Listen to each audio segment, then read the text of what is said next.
Uzo Aduba's Wild Year, Goodbye, The Residents, Hello, 6th Emmy nomination. The rap magazine, the three-time Emmy winner, would have loved to keep playing Cordelia Cup in the comedy Whodunit that Netflix cancelled. But, she says, the truth of the matter is, I always feel like my characters go on anyway. Uzo Aduba is no stranger to the Emmys.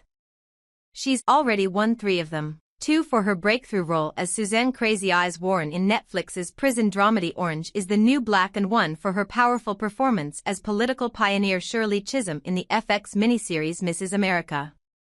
Aduba's latest Emmy nomination, the 6th of her career, is for her work in Netflix's short-lived White House Whodunit The Residents, in which she portrays the eccentric, witty and damn good consulting detective Cordelia Cup, whose keen eye for detail, extreme confidence, and unequivocal passion for birding keep her leaps and bounds ahead of everyone else.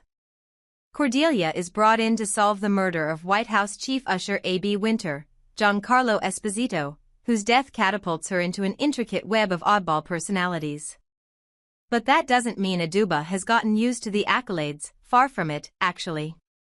It's wild, the 44-year-old actress said during a recent Zoom interview. It's literally that feeling of, wow, that's crazy. Aduba is on the precipice of making her own Emmy history should she triumph over incumbent Jean Smart, Ayo Edebiri, Quinta Brunson and Kristen Bell for Outstanding Lead Actress in a Comedy Series. She's in line to tie 4-time winners Alfre Woodard and Regina King for most acting Emmys earned by a black performer. Wild is the word that I keep using for this. That's my word this year. So it comes with some bittersweetness that the door is now permanently closed on The Residents, which received 3 additional nods for production design, visual effects, and its main title theme music. Prior to its July 2 cancellation after 1 season, just a little over a week after Emmy voting concluded, creator Paul William Davies alluded to the possibility of Aduba's Cordelia solving a new murder mystery outside the walls of 1600 Pennsylvania Avenue in Season 2. We had an incredible time making that show. That's just the bottom line. Our group chat is still going. We're still hanging out, Aduba said. Though it would have been wonderful to see what other adventures Cordelia would go on, the truth of the matter is, I always feel like my characters go on anyway. I think Suzanne right now is out doing amazing things. I never think their stories end. So I keep sitting with that fundamental truth that I let my imagination live with. You're one of the few actors who have been recognized by the Television Academy in both the comedy and drama categories. Does each nomination feel different to you? Yes. I think the first of anything always feels like it's in a different stratosphere.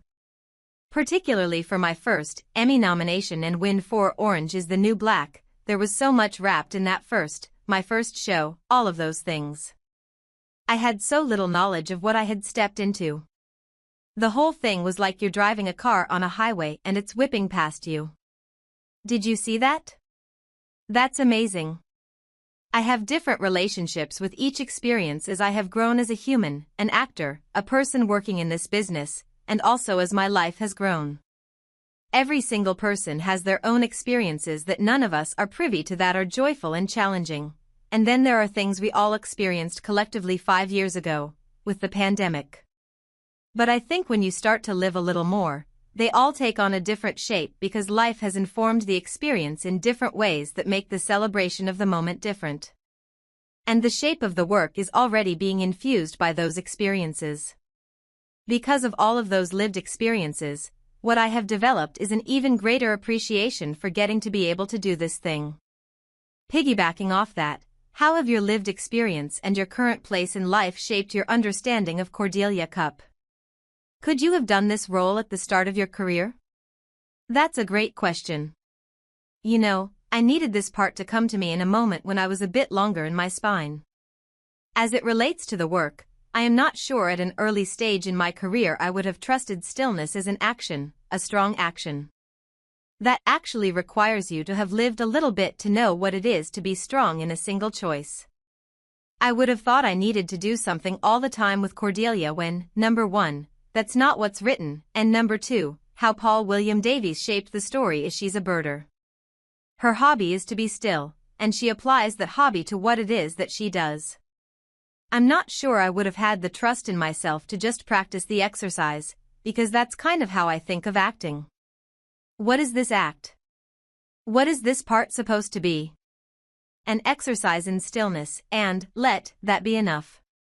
You've mentioned before how different you are from Cordelia in everything, from mannerisms to speaking style. She really loves her metaphors and she can be incredibly frank. What did living in her skin teach you? Well, you've seen me move like 19 times while talking. Laughs. What I did learn from her is that sometimes you can actually just sit back and let the news come to you. You don't always have to deliver the news, just let the information come to you.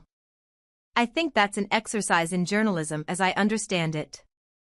A departure for me is I probably don't say everything that she will say. Laughs. She'll say something and it's like, what did she just say about my hair? And she's already on to the next thing. She will tell you every single drip and drop of what she's thinking.